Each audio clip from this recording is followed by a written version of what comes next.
Hello guys, कैसे हैं आप लोग। मैं हूं अमित तलडा, आपका फ्रेंड, फिलोसोफर एंड गाइड। ठीक है, चलिए स्टार्ट करते हैं। तो सब्जेक्ट का नाम है sir corporate and management accounting. ठीक है, it's a blend of two different topics. ठीक है, नाम से ही दिखता है और इसीलिए आपके सिलेबस में दो पार्ट्स भी डिवाइडेशन दिया हुआ है। 60 मार्क्स का है आपका कॉर्पोरेट अकाउंटिंग और 40 मार्क्स का है आपका मैनेजमेंट अकाउंटिंग।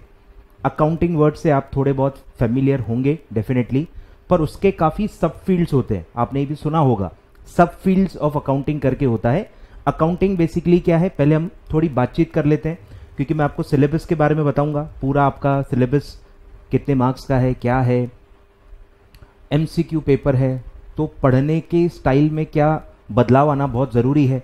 जैसे आप एक नॉन एमसीक्यू सब्जेक्ट पढ़ोगे वैसी स्टाइल यहाँ पे नहीं चलेगी। क्यों नहीं चलेगी, क्या प्रॉब्लम्स होंगी आपको, ये सब मैं आपको ये पार्ट में इंट्रोडक्शन में बताने वाला हूँ। ये जो पूरा पार्ट है सर, ये एग्जाम के हिसाब से ज़्यादा इंपॉर्टेंट नहीं है, पर आप एग्जाम को कैसे अप्रोच करोगे और कैसे उसको हराओगे, कैसे आप एक एग्जाम्शन स्कोर करोगे, उसके लिए सबसे इंपॉर्टेंट है। तो इसमें मैं बहुत सारी चीज़ें आपको बताऊंगा जो जब मैं टेक्निकल पढ़ाऊंगा तो नहीं बताऊंगा। जब आप एक टेक्निकल फ्लो में आ जाते हो तो आप टॉपिक से भटक नहीं सकते, तो मैं टॉपिक के बारे में ही सब बताऊंगा। पर ये एकमात्र ऐसा एक सेशन है जिसमें मैं ओवरऑल सब्जेक्ट के बारे में बात करूंगा, उसका बैकग्राउंड आपको बताऊंगा, ताकि आपको उसमें इंटरेस्ट आए, आपको पढ़ने की इच्छा हो और आप उसमें ज्यादा स्कोर करने की एक इच्छा रखो। ठीक है, तो सबसे पहले मैं बेसिक से स्टार्ट करता हूं सर कि अकाउंटिंग क्या है। आपको सब पता होगा, बट काफी डिटेल में मैं बताऊंगा और हर बात जो मैं बताऊंगा उसका कनेक्शन होगा, उसका कनेक्शन है कंसेप्ट से। मैं ऐसे ही कोई भी चीज नहीं बताऊंगा, हर चीज का आगे आने वाले कॉन्सेप्ट से कनेक्शन है। और मैं आपको याद दिलाऊंगा कि सर हमने इंट्रोडक्शन में मैंने आपको ये बताया था, मैंने इंट्रोडक्शन में वो बताया था, तो इसके रेफरेंसेस भी मैं पढ़ाते पढ़ाते आपको दूंगा। तो आपको बहुत ही अच्छे से ध्यान से सुनना है जो भी मैं बता रहा हूं। ठीक है, तो बेसिकली अकाउंट सब्जेक्ट है। आप कॉर्पोरेट अकाउंटिंग बोलो, मैनेजमेंट अकाउंटिंग बोलो, है अकाउंटिंग ही, उसी के सब फील्ड्स हैं। ठीक है अकाउंट्स ही। ठीक है, तो अकाउंट्स क्या होता है सर, अकाउंट्स क्या है, अकाउंटिंग क्या है, अकाउंटेंसी क्या है, ये वर्ड्स जो अलग अलग वेरिएशंस में आप सुनते हो, इसका क्या मतलब है। ठीक है, तो इसका जो कनेक्शन है दैट स्टार्ट्स विद बिजनेस। अगर बिजनेस ही नहीं है तो अकाउंटिंग किसकी करोगे। तो आपको पहले समझना क्या है, आप अकाउंटिंग किसकी कर रहे हो। आप बिजनेस की अकाउंटिंग कर रहे हो, बिजनेस के ट्रांजैक्शंस एंड इवेंट्स की आप अकाउंटिंग करते हो। तो अकाउंटिंग अपने आप में कुछ भी नहीं है, अकाउंटिंग अपने आप में कुछ भी नहीं है, वो सिर्फ बिजनेस का एक कम्युनिकेशन है, एक लैंग्वेज है जिससे आप बिजनेस के बारे में कम्युनिकेशन करते हो। तो आपको समझना किसको है, अकाउंटिंग को नहीं समझना है, आपको बिजनेस को समझना है कि बिजनेस होता कैसे है, उसमें क्या टाइप के ट्रांजैक्शंस होते हैं, क्या इवेंट्स होते हैं, ट्रांजैक्शंस का इंपैक्ट क्या होता है, और फिर हम उसको अकाउंटिंग एंगल से पढ़ते हैं, अकाउंटिंग ट्रीटमेंट्स देते हैं। बट समझना आपको क्या है, ट्रांजैक्शंस को समझना होता है, ताकि आप उसको सही तरीके से रिकॉर्ड कर पाओ अकाउंटिंग में। ठीक है, तो बिजनेस क्या है सर, आपने पढ़ा होगा, कोई भी activity, business is very open word, कोई भी एक्टिविटी आप कर रहे हो with a motive to earn profit is called as business. Any activity, anything, vocation, business, trading, manufacturing, कोई भी टाइप का अगर आप काम कर रहे हो, एक्टिविटी कर रहे हो, और आपका पर्पस है कि मैं इससे प्रॉफिट कमाऊं, तो आप बिजनेस कर रहे हो। ठीक है, अब बिजनेस अलग अलग टाइप के होते हैं जो आप सुनते हो। ठीक है, बिजनेस आप गुड्स से रिलेटेड बिजनेस कर सकते हो या आप सर्विसेज से रिलेटेड बिजनेस कर सकते हो। गुड्स एंड सर्विसेज दो ही प्राइमा फेसी है, और यही आप टैक्स में पढ़ोगे, GST, goods and service tax, क्योंकि है ही दो, गुड्स ही होते हैं या सर्विस होती है, इसके अलावा कुछ और होता नहीं है। तो गुड्स में आप कैसे बिजनेस करोगे, एक है आप खरीद के बेच सकते हो, मतलब बिना उसको चेंज किए हुए, एज इट इज आप उसको खरीदो, एज इट इज आप बेचो, इसी को आप क्या कहते हो, ट्रेडिंग। इसी को आप टेक्निकली क्या बुलाते हो, ट्रेडिंग। आपने देखे भी होंगे शॉप्स, ट्रेडर्स वर्ड सुना होगा। तो ट्रेडर्स करते क्या है, एक चीज खरीदते हैं, उसी चीज को एज इट इज बेचते हैं। बस वो करते क्या है, खरीदते कहीं और से हैं, वहीं के वहीं खरीद के बेच के कोई कौन खरीदेगा आपसे, प्राइस का बेनिफिट नहीं मिलेगा ना, प्रॉफिट कैसे कमाओगे। तो खरीदते कहीं और से हैं कम प्राइस पे, और फिर जहां वो रहते हैं, जहां उनका बिजनेस है, वहां पे वो बेचते हैं हायर प्राइस पे। मतलब वो डिस्टेंस जो होता है, लोकेशन बस बदल रहे हैं, कहीं सस्ते में अवेलेबल है वहां से खरीद लेते हैं, और जहां पे ज्यादा में वो बेच पाए वहां पे बेचते हैं, और वो डिफरेंस उनका प्रॉफिट होता है। तो ये ट्रेडिंग बिजनेस है, ठीक है। इसमें आप प्रोडक्ट को बदल नहीं रहे हो, उसमें कोई भी काम नहीं कर रहे हो, उस पर कोई प्रोसेसिंग नहीं कर रहे हो, उसका फॉर्म चेंज नहीं कर रहे हो, सिर्फ उसका लोकेशन चेंज कर रहे हो, ठीक है। तो यहां प्रॉफिट लोकेशन की वजह से होता है, ठीक है। फिर एक आता है सर कि आप इसमें क्या कर सकते हो, मैन्युफैक्चरिंग, ठीक है। मैन्युफैक्चरिंग सुना ही होगा आपने। अब इसमें आप क्या करते हो, इसमें आप फॉर्म बदलते हो, बेसिकली इसमें फॉर्म चेंज होता है, लोकेशन भी चेंज होती है ऑब्वियसली, बट सिर्फ लोकेशन का कोई काम नहीं यहां पे, mainly focus is on form, structure of the product, क्योंकि आप इसमें खरीदते क्या हो, रॉ मटेरियल, नाम सुना होगा, रॉ मटेरियल। जो रॉ है मतलब यूजेबल फॉर्म में, यूजेबल कंडीशन में नहीं है, वो ऐसे फॉर्म में है कि कोई इंसान उसको यूज नहीं कर सकता, उसकी कोई यूटिलिटी नहीं है, जो इकोनॉमिक्स में आप पढ़ते हो, यूटिलिटी नहीं है, तो इसीलिए उसको हम कन्वर्ट करते हैं, उसको एक यूजेबल फॉर्म में बनाते हैं, और उसी को फिर आप क्या कहते हो, फिनिश्ड गुड्स, फिनिश्ड प्रोडक्ट। और फिनिश्ड गुड्स फिनिश्ड क्यों है, क्योंकि वो यूजेबल कंडीशन में आ चुका है, अब आप इसको बेच सकते हो, कोई ना कोई इसको खरीदेगा क्योंकि उसकी एक यूटिलिटी है। आए ख्याल में? तो आप बहुत सारे एग्जाम्पल ले सकते हो, trees, furniture, tree as it is आप यूज नहीं कर सकते, उसको आप फर्नीचर में कन्वर्ट करते हो, फिर आप फर्नीचर को यूज करते हो। हर प्रोडक्ट में ऐसा ही है, ठीक है। कोई ना कोई रॉ मटेरियल होगा, उसको आप प्रोसेस करते हो with the help of labour, with the help of machinery in the factory, और फिर वो फिनिश गुड्स में कन्वर्ट होता है, और आप फिनिश गुड्स को बाद में सेल करते हो, ठीक है। तो ये पूरी एक्टिविटी को आप कहते हो मैन्युफैक्चरिंग, जिसमें primary focus is to change the form, to convert a non usable product into a usable service और कमोडिटी, ठीक है। तो ये गुड्स में हो गया, ट्रेडिंग और मैन्युफैक्चरिंग, ठीक है। और फिर आता है सर सर्विसेज। सर्विसेज में कुछ खास बाइफिकेशन नहीं है, आप पर्सनल सर्विस या बिजनेस रिलेटेड सर्विस ऐसा आप बाइफिकेशन कर सकते हो कि कुछ सर्विसेज प्योरली पर्सनल होती हैं, कुछ सर्विसेज प्योरली पर्सनल होती हैं, ठीक है। और कुछ बिजनेस से रिलेटेड सपोर्ट सर्विसेज होती हैं, जैसे कि इंश्योरेंस। इंश्योरेंस देखो लाइफ भी होता है, इंश्योरेंस ऐसा एग्जाम्पल है जो दोनों में होता है, लाइफ इंश्योरेंस भी होता है जो कि पर्सनल होता है, लेकिन बिजनेस से रिलेटेड फायर इंश्योरेंस भी तो होता है, मरीन इंश्योरेंस भी होता है, आपने सुना होगा, तो वो तो बिजनेस रिलेटेड है।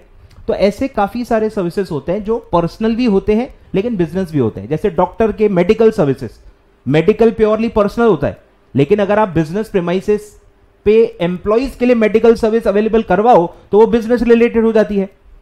ट्रांसपोर्ट सर्विस, पर्सनल घूमने जाओ तो पर्सनल में आता है, बिजनेस के गुड्स या कमोडिटीज में आप अगर ट्रांसपोर्ट यूज कर रहे हो तो बिजनेस रिलेटेड हो जाती है। तो सर्विसेज, एक ही सर्विस दोनों भी हो सकती है, तो पर्पस से डिसाइड होता है कि सर्विसेज को आप किस तरह से देखते हो, ठीक है। तो ये पूरा आपका दायरा है, ये पूरा आपका दायरा है। अब इसमें अगर आप देखोगे, अगर आप इसमें देखोगे, ये कोई भी टाइप का बिजनेस हो, हर बिजनेस को कुछ बातें जाननी होती हैं।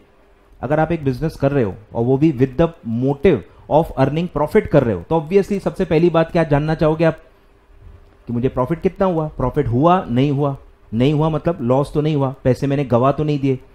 तो पैसे कमाए या गवाए, और कमाए तो कितने कमाए, गवाए तो कितने गवाए, उसको क्वांटिफाई करना जरूरी है। आया समझ में? अब मैं आपको एक कनेक्शन बताता हूं कि बिजनेस और अकाउंटिंग का क्या कनेक्शन है, जो कि आप पढ़ते ही नहीं हो, 11th 12th में ये सब बातें नहीं बताई जाती हैं। आपको लगता है कि अकाउंटिंग से बिजनेस है, ऐसा नहीं है सर, बिजनेस से अकाउंटिंग है, अकाउंटिंग से भी बिजनेस होता है, मतलब दोनों बोथ वेज कनेक्शन होता है। सबसे पहले एग्जिस्टेंस का होता है कि अगर बिजनेस ही नहीं है तो सर अकाउंटिंग कहां से आएगी, तो बेस तो बिजनेस ही है, लेकिन yes accounting changes the business, ठीक है। अकाउंटिंग का बहुत इंपॉर्टेंट रोल है, अकाउंटिंग से जो आप इंफॉर्मेशन बनाते हो, इंफॉर्मेशन प्रोवाइड करना है, बेसिक फंक्शन होता है अकाउंटिंग का, जो अपन अभी पढ़ेंगे उसको फाइनेंशियल अकाउंटिंग कहते हैं। फाइनेंशियल अकाउंटिंग का बेसिक जो मोटिव है, जो ये सब फील्ड है फाइनेंशियल अकाउंटिंग, इसका बेसिक मोटिव होता है कि आपको इंफॉर्मेशन प्रोवाइड करना। जो भी ओनर है, जो भी स्टेक होल्डर है, जो भी उस बिजनेस को चला रहा है या उस बिजनेस से अफेक्ट होता है, उन सबको कुछ बेसिक जानकारी चाहिए होती है ताकि वो बिजनेस करते रहें और उसमें इन्वेस्टेड रहें और उसमें काम करते रहें और भी लोगों को जोड़ते रहें। तो वो डेटा आना चाहिए, इसीलिए वो अकाउंटिंग की जाती है। तो बिजनेस से ही अकाउंटिंग होती है। लेकिन अकाउंटिंग को आप यूज करते हो डिसीजन मेकिंग के लिए, इसीलिए अकाउंटिंग अफेक्ट करता है बिजनेस को भी। अगर अकाउंटिंग का डेटा गलत निकला तो आपका बिजनेस नहीं चलेगा, क्योंकि आपके डिसीजन गलत हो जाएंगे और गलत डिसीजन से बिजनेस लॉसेस में होगा और अल्टीमेटली लॉस से बिजनेस बंद हो जाएगा।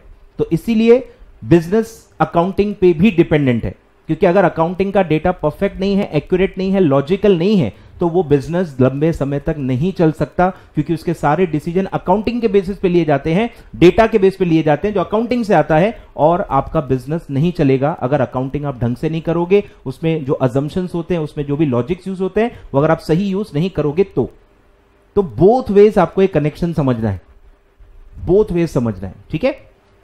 चलिए, अब जो मैं आपसे कह रहा था कि बिजनेस कोई भी हो, बेसिकली 3 बिजनेस हैं, ट्रेडिंग, मैन्युफैक्चरिंग, सर्विस। इन तीनों टाइप के बिजनेस को कुछ बेसिक जानकारी पता करनी होती है, मतलब कुछ चीजें कॉमन होती हैं। भले आपकी एक्टिविटी का नेचर पूरा अलग है, लेकिन कुछ बातें ऐसी हैं जो सब में कॉमन है।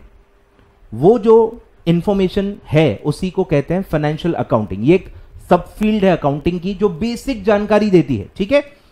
तो पहला जो सब फील्ड होता है सर, वो होता है फाइनेंशियल अकाउंटिंग,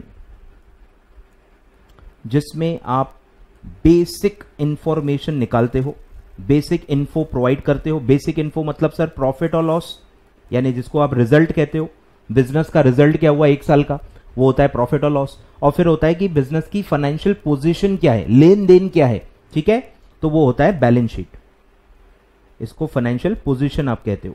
तो ये 2 बेसिक चीजें हैं जो किसी भी बिजनेस को जानना होता है, वो ट्रेडर हो, मैन्युफैक्चरर हो या सर्विस प्रोवाइडर हो, सबको ये पता करना होता है कि सर मैंने प्रॉफिट कमाया कि लॉस कमाया 1 साल में, और एट अ पर्टिकुलर डेट मेरा बैलेंस शीट क्या है, मेरा लेन देन क्या है, कितना मैं ओन करता हूं, कितना मैं ओव करता हूं, कितना लेना बाकी है, कितना देना बाकी है, सब आपको पता होना चाहिए। उसी के लिए आप क्या बनाते हो, बैलेंस शीट, ठीक है। तो ये बेसिक जो फील्ड होती है वो होती है फाइनेंशियल अकाउंटिंग।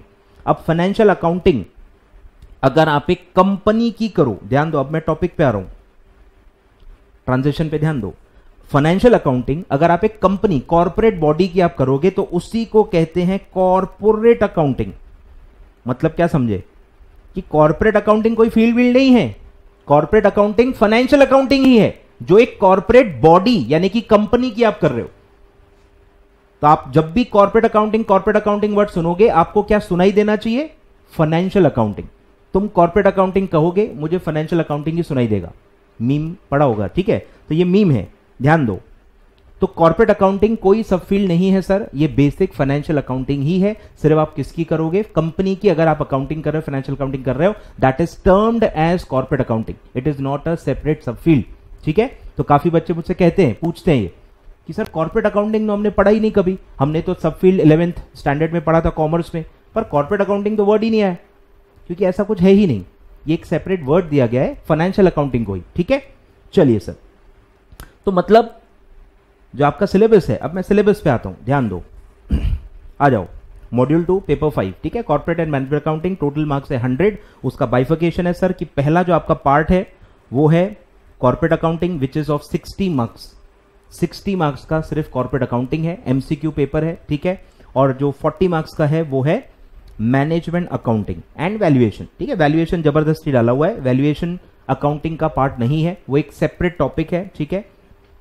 तो इसलिए नाम में अलग डाला है, क्योंकि valuation is not a part of accounting, तो अलग से ऐड किया है। तो management accounting and valuation subject के नाम में नहीं डाला है, बाइफिकेशन में अलग से बताया गया है, ठीक है। तो 60-40 ऐसा आपका पेपर है। Corporate accounting is of 60 marks and management accounting and valuation is of 40 marks. Proper आपका पेपर ब्रेकअप रहता है, मिक्स नहीं रहता उसमें, प्रॉपर पहले 60 क्वेश्चंस कॉर्पोरेट अकाउंटिंग की रहती है, पार्ट ए पार्ट बी रहता है, और पार्ट 2 ये जो रहेगा वो प्रॉपर 40 मार्क्स का सेपरेट रहेगा। मतलब आपको पता है कि इतने चैप्टर्स का टोटल वेटेज इतना है, इतने चैप्टर्स का टोटल वेटेज इतना है, ठीक है, उसमें मिक्सिंग नहीं होती।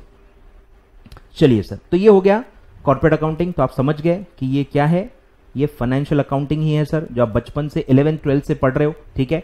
प्रोप्राइटरशिप अकाउंटिंग, पार्टनरशिप अकाउंटिंग, वो भी फाइनेंशियल अकाउंटिंग ही होती है। और अगर आप यही चीज कंपनी के लिए करो तो उसको कहते हैं कॉर्पोरेट अकाउंटिंग, ठीक है। तो ये फाइनेंशियल अकाउंटिंग ही है सर जो आप कंपनी की करोगे, ठीक है, ऐसा है। तो ये आपको ध्यान देना है, ठीक है। अब टॉपिक्स पे आते हैं, ठीक है, ध्यान दो, ओवरव्यू दूंगा, ठीक है, और एक एक चीजों को मैं आगे भी बढ़ाते जाऊंगा, ठीक है। तो सबसे पहले हम इसमें क्या पढ़ने वाले हैं, पहले हम पढ़ेंगे इंट्रोडक्शन कि फाइनेंशियल अकाउंटिंग क्या होता है। फाइनेंशियल अकाउंटिंग का जो प्रोसेस होता है जो आपने बचपन से पढ़ा है, याद आ रहा है क्या? तो वो है रिकॉर्डिंग, क्लासीफाइंग, समराइजिंग, बराबर, ये सब होता है। तो जो आप पूरा साइकिल पढ़ते हो अकाउंटिंग का, जो प्रोसेस होता है, जो उसके प्रिंसिपल्स होते हैं, जो उसके फंडामेंटल अकाउंटिंग अजम्पशंस होते हैं, याद आ रहा है, गोइंग कंसर्न, वो सब हम पढ़ने वाले हैं। पूरा जो अभी 11th 12th में आप पढ़ चुके हो उसका समराइज्ड वर्जन है चैप्टर 1। मतलब आपको नॉस्टैल्जिया होगा, 11th 12th याद आएगा आपको, पूरा 11th 12th का सिलेबस समराइज्ड वे में आपको चैप्टर 1 में दिया हुआ है, ठीक है। फिर है sir topic introduction to corporate accounting. अब कॉर्पोरेट अकाउंटिंग देखो वर्ड क्यों दिया है, उसका रीजन है, अकाउंटिंग के जो आपके बिजनेस के जो स्ट्रक्चर्स होते हैं, बिजनेस के स्ट्रक्चर्स भी आपने सुने ही होंगे, प्रोप्राइटरशिप, एचयूएफ, पार्टनरशिप, फिर आता है कंपनी, फिर बहुत सारे और भी सुने होंगे। मेनली ये 3-4 में आप डील करते हो। अब जब आप इंडिविजुअल की अकाउंटिंग करते हो, प्रोप्राइटरशिप अकाउंटिंग करते हो, जब आप पार्टनरशिप अकाउंटिंग करते हो, इन दोनों में कोई लॉ नहीं है, इंडिविजुअल के लिए कोई सेपरेट लॉ नहीं है, पार्टनरशिप के लिए सेपरेट लॉ है, इंडियन पार्टनरशिप एक्ट है अलग से, लेकिन अकाउंटिंग के बारे में पूरा साइलेंट है। मतलब अकाउंटिंग के हिसाब से आप सोचोगे तो उसके लिए भी कोई लॉ नहीं है, अकाउंटिंग कैसे करना है, पीएनएल कैसे बनाना है, बैलेंस शीट कैसे बनाना है, उसका कोई फॉर्मेट तो नहीं है, ये सब के बारे में इंडियन पार्टनरशिप एक्ट पूरा साइलेंट है। मतलब एज गुड एज कि आप कह सकते हो कि लॉ है ही नहीं अकाउंटिंग के बारे में ऑफ पार्टनरशिप। तो इंडिविजुअल और पार्टनरशिप में प्रॉब्लम ये है सर कि उसमें कोई लॉ ही नहीं है, तो हर इंसान अपने हिसाब से बनाता है, जरूरत के हिसाब से, अपने इंटरप्रिटेशन के हिसाब से वो अपने हिसाब से बनाता है, क्योंकि वहां कोई लॉ नहीं है। लेकिन जब आप कंपनी में आओगे सर, कंपनी में पूरा लॉ है, जिसको आप पूरा कंपनी लॉ में पढ़ोगे, कंपनीज एक्ट 2013 आप पढ़ोगे, रेड विद रूल्स, शेड्यूल सब आप पढ़ोगे, संजीव सप्रा सर आपको पढ़ाएंगे, ठीक है, डिटेल में। तो वो जो है उसमें प्रॉपर लिखा हुआ है कि कंपनी अगर हो आप तो कंपनी कैसे अकाउंटिंग करेगी, बुक्स ऑफ अकाउंट कैसे रखेगी, क्या क्या रखेगी, कितने साल तक रखेगी, क्या फॉर्म में रखेगी, कैसे बनाएगी, पीएनएल का क्या फॉर्मेट होगा, बैलेंस शीट का क्या फॉर्मेट होगा, क्या क्या डिस्क्लोजर रिक्वायरमेंट्स होंगे, बाकायदा अकाउंटिंग स्टैंडर्ड भी हम पढ़ेंगे कि अकाउंटिंग स्टैंडर्ड भी कंपनी के लिए मैंडेटरी है। तो बहुत ही स्ट्रिक्ट रूल्स हैं with related to books of account, with related to preparation and presentation of financial statements, सब कुछ बहुत ही एक्सप्लिसिटली लिखा हुआ है, उसमें आप अपनी मर्जी से कुछ भी नहीं कर सकते हो। इसीलिए इसको अलग से नाम दिया है, क्योंकि तरीका पूरा अलग है। अगर आप इंडिविजुअल और पार्टनरशिप हो, सब कुछ अपने हिसाब से, तो वो अलग ही है, वो बहुत ही फ्लेक्सिबल है, तो उसको कोई नाम नहीं है।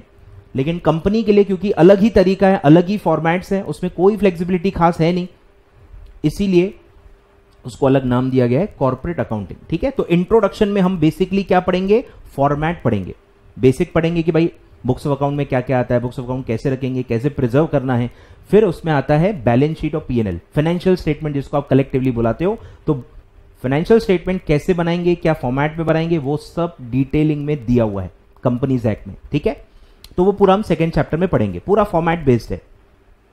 फिर आता है sir accounting for share capital. अगर आप कॉमर्स से हो तो 11th 12th में जो आपने पढ़ा है, 12th स्टैंडर्ड में बेसिकली जो आपने 2 चैप्टर्स पढ़े हैं कॉर्पोरेट, मतलब वो कंपनी अकाउंट्स वाले, ठीक है, जिसमें आप बेसिक चीजें पढ़ते हो, शेयर कैपिटल एंड डिबेंचर्स, ये वही है, बस थोड़ा और एडवांस्ड है और आगे की चीजें, बट जो फाउंडेशन है वो सेम है, 12th का ही इसमें काफी चीजें दी हुई हैं, ठीक है। तो इसमें आप बेसिक पढ़ोगे पूरा, कंपनी कैसे कैपिटल रेज करती है, शेयर्स कैसे इशू होते हैं या उसकी अकाउंटिंग कैसे होती है, कितने टाइप्स के शेयर्स हैं, उसकी अकाउंटिंग। फिर अगर शेयर्स में आप पढ़ोगे लॉ में कि उसका बायबैक होता है तो बायबैक की अकाउंटिंग पढ़ोगे, फिर ESOP पढ़ोगे, अंडरराइटिंग पढ़ोगे, बोनस शेयर्स पढ़ोगे, राइट इशू पढ़ोगे। ये सब जो कंपनी लॉ में आप पढ़ते हो उन सब की अकाउंटिंग से रिलेटेड जो पार्ट है वो आप यहां पढ़ोगे।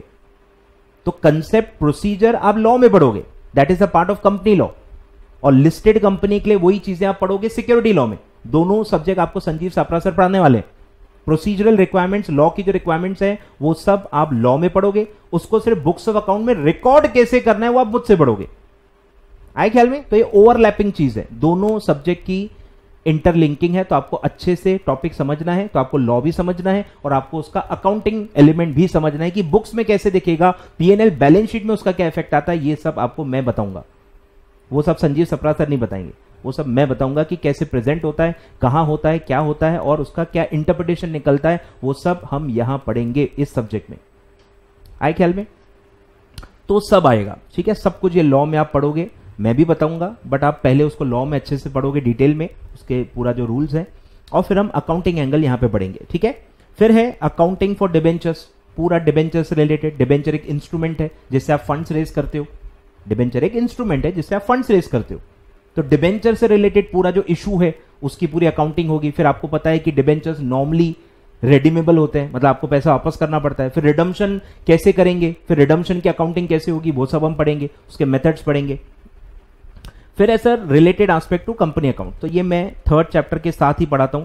मुझे आज तक नहीं समझा कि इंस्टीट्यूट ने ऐसे 2 चैप्टर क्यों बनाए, दोनों कनेक्टेड है, एक ही चीज के बारे में थोड़ा इधर दिया है थोड़ा उधर दिया है, अलग अलग क्यों पढ़ेगा इंसान।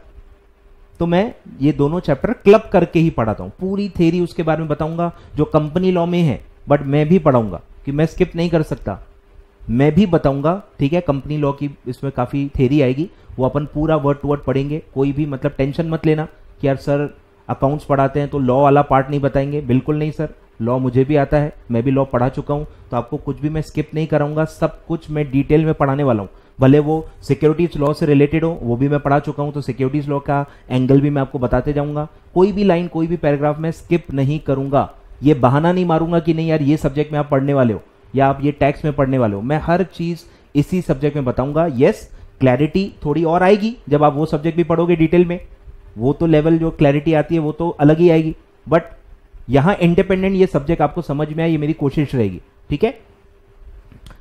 तो ये दोनों चैप्टर अपन मिक्स पढ़ेंगे, पूरा शेयर कैपिटल से रिलेटेड है कि एक कंपनी कैसे कैसे पैसा रेस करती है, शेयर्स के रूप में कैसे पैसा रेस करती है, और जो भी वो रेस करेगी उसकी अकाउंटिंग कैसे होती है, सब कुछ उससे जो रिलेटेड टॉपिक्स हैं जो आप सुन चुके होंगे, call in arrears, call in advance, forfeiture, reissue, ये सब हम पढ़ने वाले हैं, ठीक है। फिर है फाइनेंशियल स्टेटमेंट इंटरप्रिटेशन, ठीक है, ये नाम में ही मीनिंग है कि ये जो स्टेटमेंट आप बनाओगे उसको इंटरप्रीट कैसे करेंगे, उसके टूल्स क्या होते हैं इंटरप्रिटेशन के, वो सब हम पढ़ने वाले हैं, ठीक है। इसमें भी देखो अलग अलग सब्जेक्ट्स के लिंक्स आएंगे, सब हम पढ़ने वाले हैं। फिर आएगा कंसोलिडेशन ऑफ अकाउंट्स। अब ये आपने हो सकता है सुना हो सकता है न सुना हो, आपने एक चीज जरूर सुनी होगी, होल्डिंग कंपनी और सब्सिडरी कंपनी, ये आपने सुना होगा। तो ये होल्डिंग एंड सब्सिडरी के कंसेप्ट पे है कि अगर कोई कंपनी दूसरी कंपनी का 50% और मोर होल्ड करती है तो वो उसकी सब्सिडरी होती है, और वो फिर क्या कहलाई जाएगी, होल्डिंग कंपनी। और कंपनीज एक्ट 2013 उस पर एक ऑब्लिगेशन डालता है कि इस सब्सिडरी को आप मर्ज करके अपने फाइनेंशियल्स में ऐड करो और एक सेपरेट फाइनेंशियल्स बनाओ, कंसोलिडेटेड, मतलब दोनों मिला के, क्योंकि आप एक ही ग्रुप का पार्ट हो, कंट्रोल तो आप ही के पास है। जैसे रिलायंस अंबानी के पास ही है ना, भले उसके 100 अलग अलग कंपनीज हैं, अरे पर हमको पता है ना कंट्रोल तो एक ही इंसान कर रहा है, तो हमको वो इंसान का पूरा एक कलेक्टिव पिक्चर भी तो दिखना चाहिए ना कि अंबानी के नाम पे क्या क्या है, अंबानी पूरा क्या कंट्रोल कर रहा है, तो वो होता है कंसोलिडेशन, कंसोलिडेशन ऑफ अकाउंट्स, ठीक है। तो separate consolidated PNL and consolidated balance sheet आपको बनाना होता है एज पर कंपनीज एक्ट, ठीक है। कंपनीज एक्ट की रिक्वायरमेंट है, और बनता कैसा है वो अपन इस सब्जेक्ट में पढ़ेंगे, ठीक है। फिर कॉर्पोरेट फाइनेंशियल रिपोर्टिंग, नाम में ही मीनिंग है, कॉर्पोरेट यानी कंपनी, उसका कुछ फाइनेंशियल का रिपोर्टिंग होगा जो अपन पढ़ेंगे कि कैसे क्या क्या चीजें रिपोर्ट करनी होती है। लॉ में अलग अलग रेगुलेटर्स के पास आपको क्या क्या रिपोर्टिंग करनी होती है, उसके क्या फॉर्मेट्स होते हैं, थोड़ा बहुत वो सब हम पढ़ने वाले हैं। फिर आते हैं कैश फ्लो स्टेटमेंट, ये भी एक एनालिटिकल स्टेटमेंट है, ठीक है। ये आप अकाउंट्स में ही पढ़ते हो कि अकाउंटिंग का जो लास्ट स्टेप होता है वो होता है एनालिसिस एंड इंटरप्रिटेशन। अगर आपको याद हो, अकाउंटिंग साइकिल जो होती है उसका लास्ट जो स्टेप होता है वो होता है एनालिसिस एंड इंटरप्रिटेशन, कि सिर्फ अकाउंटिंग पीएनएल बैलेंस शीट बना के काम खत्म नहीं होता, सिर्फ कोई एक कागज आपको हेल्प नहीं कर सकता, उस कागज को, उस नंबर्स को, उस डेटा को इंटरप्रीट भी तो करना पड़ेगा ना। कि अगर मैं आपसे कहूं कि आपका प्रॉफिट है 5 लाख रुपए, इसका कोई मतलब ही नहीं है, सिर्फ 5 लाख का अमाउंट सुन के आप क्या इंटरप्रीट करोगे, आपको उसको कंपेयर करना पड़ता है कि भाई वो सेल कितनी थी, कितना बेच के 5 लाख कमाया, कितना इन्वेस्ट करके 5 लाख लगाया, बाकी लोग कितना कमा रहे हैं। जब तक आप ये सब कंपैरिजन नहीं करोगे, उसको इंटरप्रेट नहीं करोगे, वो नंबर्स कोई काम के नहीं है, कुछ भी नहीं समझेगा आपको नंबर्स में। तो वो जो इंटरप्रिटेशन है वो हम एनालिसिस एंड इंटरप्रिटेशन में समझते हैं, और उससे कनेक्टेड 2-3 चैप्टर्स हैं। पहला चैप्टर है कैश फ्लो स्टेटमेंट, नाम में ही मीनिंग है कैश फ्लो स्टेटमेंट, कि बिजनेस के अंदर कैश का कैसा फ्लो है, कहां कहां से पैसा आ रहा है, कहां कहां पैसा जा रहा है, उसका एक इंपॉर्टेंस होता है कि पैसा कमाई से भी आता है, पैसा लोन से भी आता है। सोच के देखो कि एक इंसान के पास एक कार है, मर्सिडीज कार ली है उसने, तो आप खुश हो जाओगे, बहुत कमाता होगा, पर आपको पता चला कि वो पूरी लोन से आई हुई है, तो आपका पूरा डायमेंशन बदल जाएगा उसके बारे में। पहले जो आप सोचते थे कि अगर वो कमाई से ली गई होती तो उसका एक अलग आप इंटरप्रिटेशन निकालते, पर अगर मैं आपसे कहूं कि वो लोन पे ली गई है, उसमें उसका पैसा ही नहीं लगा हुआ है, सब लोन पे लिया हुआ है और फिर उसके ईएमआई चुका रहा है, तो आपका पूरा इंटरप्रिटेशन वो उसके बारे में बदल जाएगा। ऐसा ही कुछ कैश फ्लो स्टेटमेंट का काम है।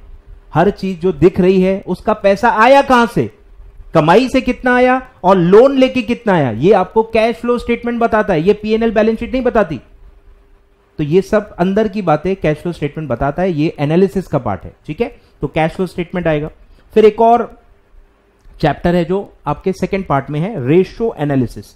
ये भी नाम में ही मीनिंग है, इसके भी आप चैप्टर 1-2 पढ़ चुके हैं 12th स्टैंडर्ड में। रेशियो एनालिसिस, नाम में ही एनालिसिस है, और एनालिसिस कैसे हो रहा है, रेशियोज के रूप में। रेशियो एक मैथमेटिकल टर्म है, फाइनेंशियल रेशियोज आप निकालते हो, अकाउंटिंग रेशियोज भी कहते हैं उसको, और वो रेशियोज से आप इंटरप्रिटेशन निकालते हो, आप कंपैरिजन करते हो कि मैं कितना प्रॉफिट कमा रहा हूं percentage wise, as a percentage of sale, as a percentage of investment, अलग अलग चीजें इसमें इवेल्युएट होती है। प्रॉफिटेबिलिटी, आपका टर्नओवर, आपका जो एक ऑपरेटिंग एफिशिएंसी है, वो सब दिखा जाता है।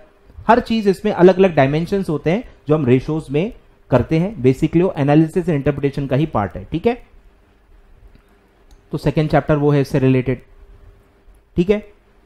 तो ये 2 चैप्टर पूरे आपके, और कैश फ्लो के साथ ही एक और आएगा फंड फ्लो, इसके अंदर ही दिया हुआ है, शॉर्ट में दिया है आपको, वो भी एक एनालिसिस का ही पार्ट है। ऐसे 3 टॉपिक्स होते हैं एनालिसिस एंड इंटरप्रिटेशन में, जो मैं आपको इंट्रोडक्शन में बताऊंगा जब हम पहला चैप्टर स्टार्ट करेंगे। कैश फ्लो, फंड फ्लो और रेशो, ये 3 चीजें एनालिसिस एंड इंटरप्रिटेशन वाली हैं, ठीक है।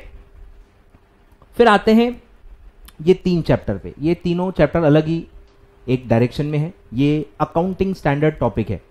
अकाउंटिंग स्टैंडर्ड बेसिकली क्या होता है, मैं आपको एक ओवरव्यू देता हूं कि जैसे मैंने आपको कहा कि इंडिविजुअल और पार्टनरशिप में क्या प्रॉब्लम है कि कोई लॉ ही नहीं है, तो सब अपनी मर्जी से अकाउंटिंग करते हैं, ट्रीटमेंट्स अपनी मर्जी से देते हैं। कोई चीज को खर्चा मानना है कि कोई चीज को एसेट मानना है, कोई रूल फॉलो नहीं करते। तो कुछ इंसान कुछ और करते हैं, कुछ और करते हैं। तो इससे क्या होता है कि आप 2 बिजनेस को कंपेयर नहीं कर पाते हो, 2 बिजनेस को आप कंपेयर ही नहीं कर पाते हो, क्योंकि दोनों के ट्रीटमेंट अलग है, दोनों के फॉर्मेट अलग है। 2 बहुत ही डाइवर्स चीजों को आप कंपेयर कैसे करोगे।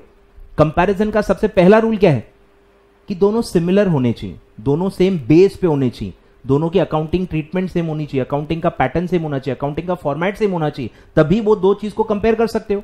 कल आप मुझे और साइंस के कोई टीचर को कंपेयर करोगे तो बेतुकी बात हो गई। अगर मेरे से आपको किसी को कंपेयर करना है तो वो सीएस फील्ड का ही होना चाहिए, वो अकाउंट्स ही पढ़ाना चाहिए, तभी तो आप कंपेयर कर पाओगे ना। कल आप मुझे कोई और टीचर से कंपेयर करोगे जो साइंस फील्ड का है, आईएएस पढ़ाता है, यूपीएससी पढ़ाता है, अरे तो कैसे कंपेयर करोगे, बेस ही मैच नहीं हो रहा। तो बेस मैच करना जरूरी है, और वो बेस मैच करने का जो काम है वो अकाउंटिंग स्टैंडर्ड करता है। अकाउंटिंग स्टैंडर्ड बेसिकली आपको पूरे रूल्स बताता है कि ऐसे करना है। तो आप कंपनी हो तो आपको वो करना ही पड़ेगा, और सब लोग जब एक ही ट्रीटमेंट देंगे, एक ही फॉर्मेट में प्रेजेंट करेंगे, तो होता क्या, इससे फायदा क्या होगा, दोनों सेम बेस पे आ जाएंगे, और दोनों सेम बेस पे जब आ जाते हैं तो कंपैरिजन करना आसान है। अब आप कहोगे सर कंपैरिजन करना ही क्यों है, कंपैरिजन करना तो बुरी बात है, हमारे माँ बाप भी हमको कंपेयर करते रहते हैं बाकी लोगों से और डांटते रहते हैं, तो यही गलती आप क्यों कर रहे हो। कंपैरिजन का देखो क्या काम है, कंपैरिजन का काम है डिसीजन मेकिंग में। जब कोई चीज आप डिसाइड करते हो, याद करो आप ये फील्ड में आए कहां से, कंपनी सेक्रेटरी का ऑल ऑफ सडन आपने ले लिया, नहीं। जब आप 10th पास हुए, 12th पास हुए, आपने कंपैरिजन की, जाने अनजाने में की होगी, लेकिन कंपैरिजन तो की ना। सीए, सीएस, सीएमए, एलएलबी, अलग अलग, पहले आपने 10th में स्ट्रीम्स को कंपेयर किया, कॉमर्स, साइंस, आर्ट्स, वहां से आप कॉमर्स में आए, फिर कॉमर्स में आपने कंपैरिजन किया, CA, CS, CMA, LLB, MBA, फिर कंपेयर करके आप सीएस में आए हो। तो आप भी तो वही कर रहे हो। डिसीजन मेकिंग में यही तो करना होता है ना भाई। एक अच्छा डिसीजन कब होता है? जब आपको सारे ऑल्टरनेटिव्स पता हो और सबको कंपैरिजन करके जो बेस्ट ऑल्टरनेटिव होता है वही आप करते हो। आ रहा है समझ में? जब आप सीएस बनोगे तब भी ये करोगे, जॉब और प्रैक्टिस में इवैल्यूएट करोगे। जॉब में भी आप क्या एक ही कंपनी को इवैल्यूएट करोगे? नहीं, इस तरह 5-6 कंपनीज में आप अप्लाई करोगे, 5-6 कंपनी में से एक सिलेक्ट करोगे, वहां पे भी आप कंपैरिजन करोगे। आ रहा है समझ में? तो कंपैरिजन बहुत जरूरी है, नहीं तो आप डिसीजन नहीं ले सकते। तो जिस एक इंसान को कंपनी से रिलेटेड डिसीजन लेने हैं, जैसे मैं एक इन्वेस्टर हूं, मेरे पास 10 लाख रुपए हैं, अब मुझे कोई कंपनी में डालने हैं, तो अब मैं इन्वेस्टमेंट का डिसीजन कैसे लूंगा? मैं बेस्ट कंपनी ढूंढूंगा। बेस्ट कंपनी कौन है? कौन सबसे ज्यादा कमाई देता है? कौन सबसे ज्यादा ट्रस्ट है? किसका गुडविल अच्छा है? किसका नाम अच्छा है, रिलायबल है? फ्यूचर स्कोप किसका अच्छा है? फिर ऐसे 5-6 कंपनीज निकलेंगे और फिर मैं उसको कंपेयर करूंगा। अब कंपेयर कब कर पाऊंगा मैं? जब सबके बैलेंस शीट पीएनएल सेम होंगे या सिमिलर वे में बनाए होंगे, तभी मैं कंपेयर कर पाऊंगा और तभी मैं पैसे लगा पाऊंगा। आए ख्याल में? तो आपको कंपैरिजन को फैसिलिटेट करना है ताकि लोग पैसा लगा सके, आपको पैसा मिल पाए, आप पैसा कहीं और लगा पाओ। तो पूरी ये जो बिजनेस की चेन है वो कंपैरिजन के बेस पे ही चलती है। और आजकल आपको पता ही है ग्लोबलाइजेशन हो गया है, पैसा सिर्फ इंडिया से नहीं आ रहा, पैसा बाहर से भी आ रहा है। वो लोग भी तो कंपेयर करेंगे ना। तो ग्लोबलाइजेशन की वजह से इसकी नीड और ज्यादा बढ़ गई है। तो इंडिया के फाइनेंशियल, इंडिया के दूसरे मतलब कंपनी से तो मैच होने ही चाहिए, अब वो इंटरनेशनली भी मैच होने चाहिए। क्योंकि आज कंपैरिजन सिर्फ इंडिया की रिलायंस से नहीं होगा, रिलायंस का गूगल से भी कंपैरिजन होगा, रिलायंस का स्पेस एक्स या बहुत अलग अलग टाइप की कंपनी से भी कंपैरिजन होगा जो बाहर की कंपनियां हैं। तो उनके भी फाइनेंशियल का फॉर्मेट सेम होना चाहिए। तो इसीलिए आप पढ़ोगे, ये जो 12th चैप्टर है वो आप पढ़ोगे, IFRS पढ़ोगे आप, कि कैसे इंडिया के फाइनेंशियल्स को दूसरे कंट्री के फाइनेंशियल से मैच किया जाएगा, जिसको कॉन्वर्जेंस कहते हैं। ठीक है, तो वो सब आप कॉन्वर्जेंस पढ़ोगे। ठीक है, सब इसमें हम पढ़ेंगे। तो बेसिकली क्या होगा, अकाउंटिंग स्टैंडर्ड जो है वो इंडिया पे अप्लाई होता है। मतलब अकाउंटिंग स्टैंडर्ड से क्या होगा, इंडिया का एक कंपनी का फाइनेंशियल दूसरी इंडिया की कंपनी से मैच होगा। इंडिया टू इंडिया जो है वो AS में कवर हो जाता है, पर वो इंडिया के अकाउंटिंग स्टैंडर्ड है। चाइना के अलग है, US के अलग है, सबके अलग अलग है, रशिया के अलग है। तो वो फिर ग्लोबली जब आप मर्ज करोगे और उसको कॉमन करोगे तो IFRS आता है। और एक और टर्म आएगा इंड AS, जो अपन ने इंडिया ने नए बनाए हैं, इंड AS करके आएगा। ठीक है, तो वो इंड AS पढ़ेंगे। तो IFRS और इंड AS काय के बारे में, अलग अलग कंट्री के बारे में, कि कैसे इंडिया के कोई कंपनी के फाइनेंशियल्स US की कोई कंपनी से सिमिलर बनाए जाए ताकि वो कंपेयर किया जाए। कैसे टाटा और गूगल को कंपेयर किया जाएगा, कैसे टाटा और फेसबुक को कंपेयर किया जाएगा, तो वो हम पढ़ेंगे इंड AS और IFRS में। ठीक है, अलग ही दुनिया है, तो वो सब पढ़ेंगे। 10th 11th 12th तीनों कंबाइंड चैप्टर्स हैं। ठीक है, तो ये पूरा आपके 12 चैप्टर हैं। 12 चैप्टर का पूरा वेटेज है 60 मार्क्स। 12 चैप्टर का पूरा वेटेज है सर 60 मार्क्स। ठीक है, सिंपल है। चलिए आगे बढ़ते हैं। फिर आपका जो पार्ट 2 है उसका डिस्कशन करते हैं। ठीक है, तो इसमें आप देखोगे बार बार एक वर्ड आएगा कॉस्ट या कॉस्ट अकाउंटिंग। तो ये इसका जो कनेक्शन है सर वो है मैन्युफैक्चरिंग से। जब आप मैन्युफैक्चरिंग कंपनी की अकाउंटिंग करते हो उसी को कहते हैं कॉस्ट अकाउंटिंग। ये सब फील्ड है। जैसे मैंने आपको पहली सब फील्ड क्या बताई थी, ये कॉमन है। कोई भी टाइप का बिजनेस हो उसको फाइनेंशियल अकाउंटिंग तो करनी है। इवन मैन्युफैक्चरिंग कंपनी भी हो तो पहले वो फाइनेंशियल अकाउंटिंग करेगा, and in addition to that वो करेगा कॉस्ट अकाउंटिंग। मतलब आपके प्रोडक्ट या सर्विस की कॉस्ट निकालनी पड़ती है अलग से, ताकि आप डिसीजन ले पाओ। कि आपको प्राइस डिसाइड करनी होती है, प्राइस में चेंजेस करने होते हैं कंपटीशन की वजह से, और बहुत सारी चीजें होती है, कॉस्ट रिडक्शन, कॉस्ट कंट्रोल, ये सब आप पढ़ोगे। बहुत सारे उसमें डिसीजन लेने होते हैं और उसके लिए कॉस्ट की अकाउंटिंग अलग से करना बहुत ज्यादा जरूरी है। और खैर आप लॉ में पढ़ोगे और इस सब्जेक्ट में भी पढ़ोगे कि कुछ टाइप के बिजनेस को कॉस्ट अकाउंटिंग करना मैंडेटरी है। जैसे कंपनी को फाइनेंशियल अकाउंटिंग करना मैंडेटरी है, books of account banana mandatory है, फाइनेंशियल P&L बैलेंस शीट बनाना मैंडेटरी है, वैसे ही कुछ टाइप के कंपनी को कॉस्ट अकाउंटिंग करना भी मैंडेटरी है। गवर्नमेंट के ऑर्डर के वजह से गवर्नमेंट ने ऑर्डर दिया है कि कुछ टाइप के बिजनेस को कॉस्ट की अकाउंटिंग कराना जरूरी है, क्योंकि ये पब्लिक इंटरेस्ट में। एग्जाम्पल ले लो, इलेक्ट्रिसिटी कंपनी, इलेक्ट्रिसिटी सबको सर्विस दी जा रही है, सब हाउस होल्ड उसको कंज्यूम करते हैं। अब अगर उसमें कुछ गड़बड़ निकली, उसके कॉस्ट की अकाउंटिंग में कुछ गड़बड़ निकली और आपसे हायर प्राइस चार्ज की जा रही है, तो गलत होगा, सबके साथ धोखा होगा, जनरल पब्लिक इन्वॉल्व है इसमें, तो उसकी मतलब उसकी कॉस्ट अकाउंटिंग होनी चाहिए कि एक इलेक्ट्रिसिटी का यूनिट बनाने में कितना खर्चा लगता है, गवर्नमेंट को इंटरेस्ट है इसमें। तो ऐसे बहुत सारे सेक्टर्स के बहुत सारे कंपनीज पे ये रूल लागू किया गया है जो जनरल पब्लिक इंटरेस्ट में है, electricity being one of them, power sector. ठीक है, तो वो कॉस्ट अकाउंटिंग आएगा, तो उसी के बारे में है सर। पहला ओवरव्यू ऑफ कॉस्ट, कि कोई भी मैन्युफैक्चरिंग कंपनी जो भी चीज बनाएगी उसका कॉस्ट कैसे निकलता है, उसके कितने कंपोनेंट्स होते हैं जिसको आप एलिमेंट्स कहते हो, एलिमेंट्स ऑफ कॉस्ट क्या होते हैं, टोटल कॉस्ट के क्या क्या ब्रेकअप होते हैं, वो सब हम इसमें पढ़ने वाले हैं। कॉस्ट शीट हम पूरी पढ़ेंगे कि टोटल कॉस्ट में क्या क्या आता है, एक प्रोडक्ट बन के रेडी होने में क्या क्या टाइप के खर्चे लगते हैं, वो सब हम पढ़ेंगे।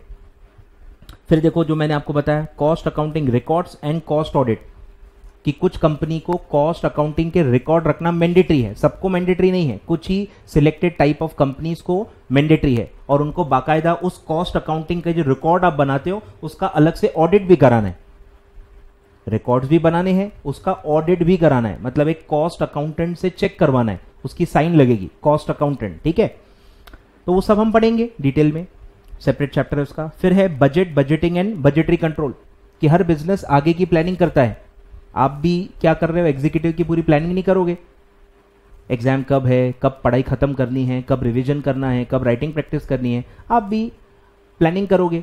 वैसे ही हर बिजनेस आने वाले साल की प्लानिंग करता है, उसी को आप कहते हो बजट।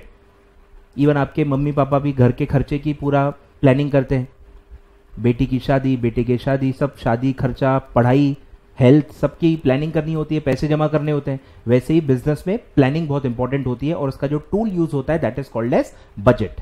तो हम पढ़ेंगे कि एक कंपनी अपना बजट कैसे बनाती है, आने वाले साल की प्लानिंग कैसे करती है, ताकि वो कोई भी ऑड सिचुएशन फेस ना करे, करने भी वाली हो तो उसका बैकअप पहले ही क्रिएट कर ले, कि पैसे कम पड़ने वाले हैं तो पहले लोन अरेंज कर लो, पैसे ज्यादा हैं तो पहले इन्वेस्ट करने का प्लानिंग कर लो। ठीक है, तो गलतियां न हो उसका बेसिकली पर्पस होता है।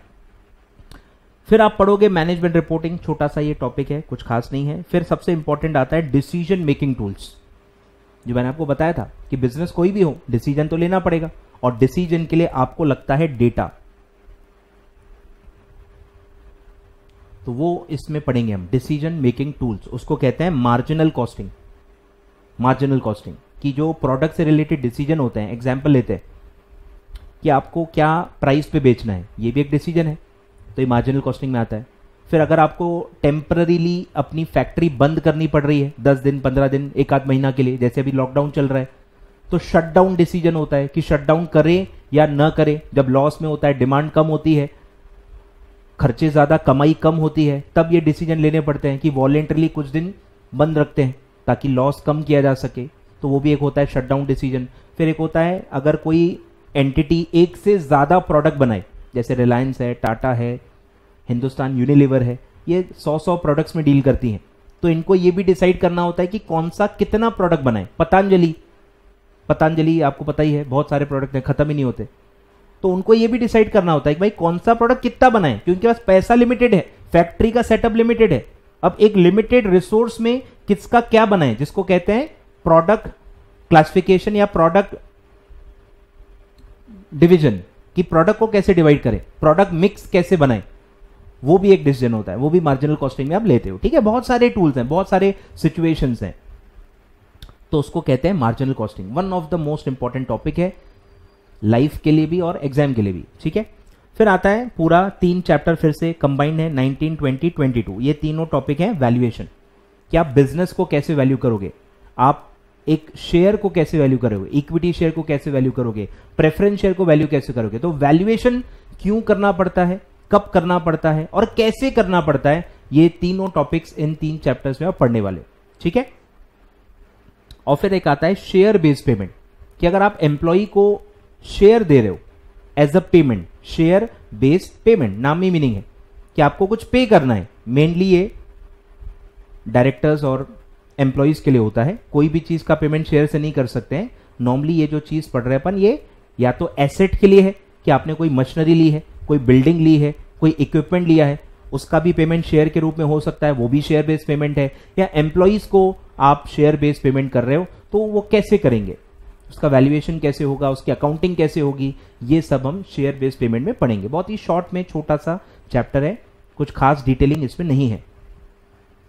ठीक है, तो ये है सर आपका पूरा चैप्टर, ये है आपका पूरा subject, sorry, corporate and management accounting. ठीक है, कॉर्पोरेट अकाउंटिंग में अकाउंटिंग से रिलेटेड ही सारे टॉपिक्स है, और मैनेजमेंट अकाउंटिंग में सारे डिसीजन मेकिंग, प्लानिंग, इसके बारे में, बेसिक अकाउंटिंग के बारे में नहीं है वो, उसमें P&L बैलेंस शीट नहीं है, उसमें सब डिसीजन मेकिंग है, डिसीजन लेना है, बजटिंग करना है, प्लानिंग करना है, कॉस्ट कंट्रोल करना है, वैल्यूएशन करना है, ये सब चीजें इसमें कवर्ड है। ठीक है, दोनों अलग अलग है बहुत, और 60-40 का आपका वेटेज है।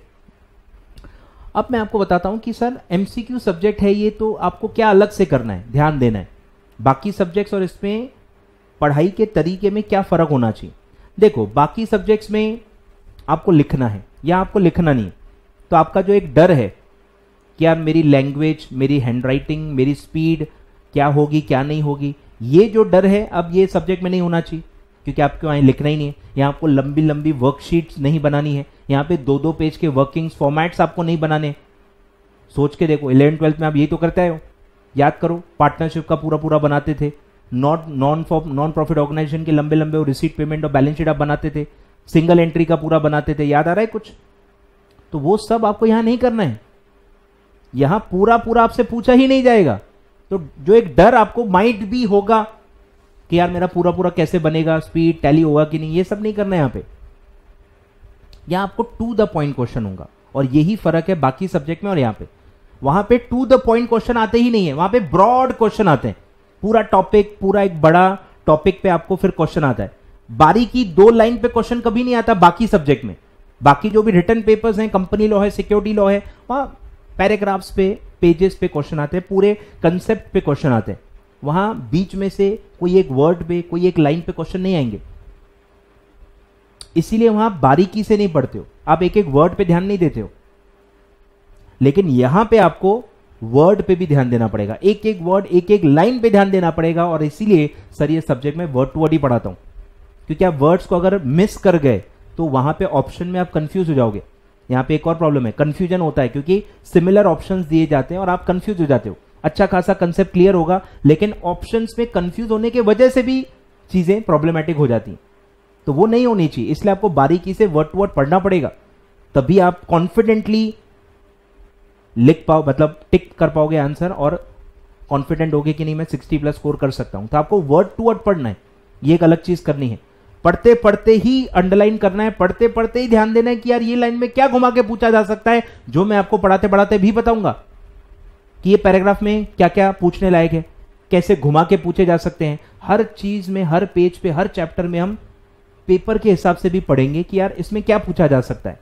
कंसेप्ट तो पढ़ेंगे ही, अकाउंटिंग पढ़ेंगे, जर्नल एंट्री पढ़ेंगे, लेजर्स बनाएंगे, सब बनाएंगे, लेकिन एग्जाम के हिसाब से भी पढ़ेंगे कि यार इसमें से आपको क्या पूछा जा सकता है और क्या नहीं पूछा जा सकता, वो भी बताऊंगा, ताकि आपका मन हल्का हो जाए। अच्छा ये नहीं आएगा, अच्छा इसका टेंशन नहीं लेना है, ठीक है, ये भी मैं बताऊंगा। और यही मेरी स्पेशलिटी है कि मैं इररिलेवेंट चीजें पहले बताता हूं कि इसका टेंशन मत लो, ये चीजें टेंशन मत लो, क्योंकि ये बाकी लोग नहीं बताते, फिर आप बर्डनसम हो जाते हो।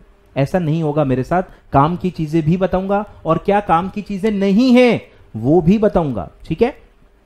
तो बिल्कुल आपको टेंशन नहीं लेना है सर, सब चीजें मैं आपको बताने वाला हूं, ठीक है, सब चीजें मैं आपको बताने वाला हूं। तो ये है सर इंट्रोडक्शन, ठीक है। पूरा सब्जेक्ट आप, आई होप आपको एक माइंड में आ गया होगा कि आपको क्या पढ़ना है। और सोचिए कितनी इंपॉर्टेंट बात है कि आप भले कंपनी सेक्रेटरी हो, आपको P&L बैलेंस शीट तो देखना ही पड़ेगा, उसको इंटरप्रेट करते तो आना ही चाहिए, कौन सी चीज कहां दिखती है। अगर कोई चीज आपको ढूंढनी है, लॉ के कॉम्प्लायंस के लिए ढूंढनी हो, आप एज अ कॉम्प्लायंस ऑफिसर काम करते हो, आप लॉ फॉलो हुआ कि नहीं वो देखते हो। अब लॉ फॉलो करने में डिस्क्लोजर्स भी आते हैं कि आपको कोई एक ट्रांजैक्शन के बारे में जानकारी देनी, अब आपको पता ही नहीं है कि वो जानकारी कहां देते हैं, तो आप ढूंढोगे कैसे। इसलिए सब्जेक्ट काफी रेलेवेंट है कि कॉम्प्लायंस जो आपका काम है वो बिना फाइनेंशियल स्टेटमेंट आप नहीं कर पाओगे। आपको पता होना चाहिए कि फाइनेंशियल स्टेटमेंट में क्या क्या होता है, नोट्स टू अकाउंट क्या होता है, कैश फ्लो स्टेटमेंट में क्या आता है, हर चीज आपको पता होनी चाहिए ताकि आप उसको यूज कर पाओ, ये देखने के लिए कि कोई कंपनी ने पूरा लॉ कॉम्प्लाई किया है कि नहीं किया है। क्योंकि ये सारा जो हम पढ़ रहे हैं ये लॉ का ही पार्ट है, लॉ ने ही कहा है कि ये आपको बनाना है, लॉ ने ही कहा है कि आपको बनाना है, ठीक है। तो ये सब था सर, ठीक है। तो स्टार्ट करेंगे सर, कल से हम स्टार्ट करेंगे, डिटेल में पढ़ेंगे पूरे सब्जेक्ट को, और इंट्रोडक्शन जो है, इंट्रोडक्शन टू फाइनेंशियल अकाउंटिंग, इससे मैं कल स्टार्ट करूंगा, ठीक है। Thank you so much.